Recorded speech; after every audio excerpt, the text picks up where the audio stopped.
आगे बढ़ते हैं, लखनऊ से बड़ी खबर है। सूत्रों के हवाले से बड़ी खबर ये है कि उपचुनाव पर एसपी कांग्रेस से जुड़ी खबर है। मिशन उपचुनाव में जुटी है सपा और कांग्रेस और दोनों दलों के बीच आपसी समझौता हो गया है। सीटों के बंटवारे को लेकर बात बन गई है। 10 में से कांग्रेस 3 से 4 सीटें चाहती थी और सपा 1 या 2 सीट ही देना चाहती है। तो अब लेकिन बात बन चुकी है सीटों को लेकर। 10 में से कांग्रेस 3 से 4 सीटें चाहती है, ऐसा सूत्र बता रहे हैं। तो वहीं सपा 1 या 2 सीट ही देना चाहती है। लेकिन बातचीत का दौर लगातार जारी है क्योंकि दोनों ही पार्टियां लगातार उपचुनाव को लेकर साथ दिख रही हैं और जाहिर सी बात है इसमें खबर ये आ रही है कि दोनों के बीच समझौता हो गया है। अब देखना ये होगा कि सपा कितनी सीट कांग्रेस को देती है, क्योंकि कांग्रेस यहाँ 3 से 4 सीटों की डिमांड कर रही है, वहीं सपा 1 या 2 सीट ही देना चाहती है। लेकिन ये 10 सीटों पर उपचुनाव होने वाला है जो काफी अहम है और इसके लिए सभी पार्टियां जोर शोर से तैयारियां कर रही हैं।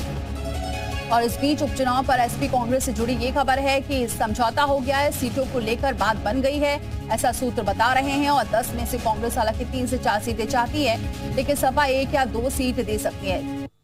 विशाल हमारे साथ जुड़ चुके हैं। विशाल, क्या जानकारी मिल रही है आपके पास? क्या वाकई सीट के बंटवारे पर बात बन गई है दोनों ही पार्टी में?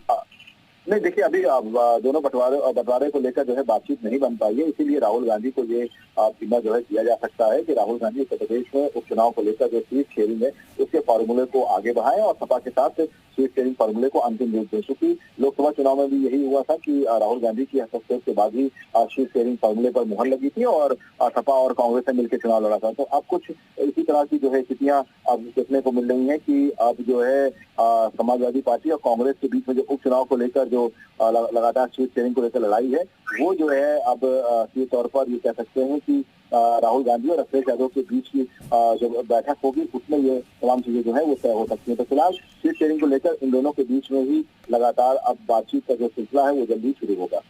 बहुत शुक्रिया विशाल, ये जानकारी हम तक पहुंचाने के लिए। तो बहुत जल्दी सीटों के बंटवारे पर बात बन जाएगी क्योंकि बातों का जो सिलसिला है, सीट बंटवारे का जो सिलसिला है वो शुरू हो चुका है कांग्रेस और सपा के बीच। वहीं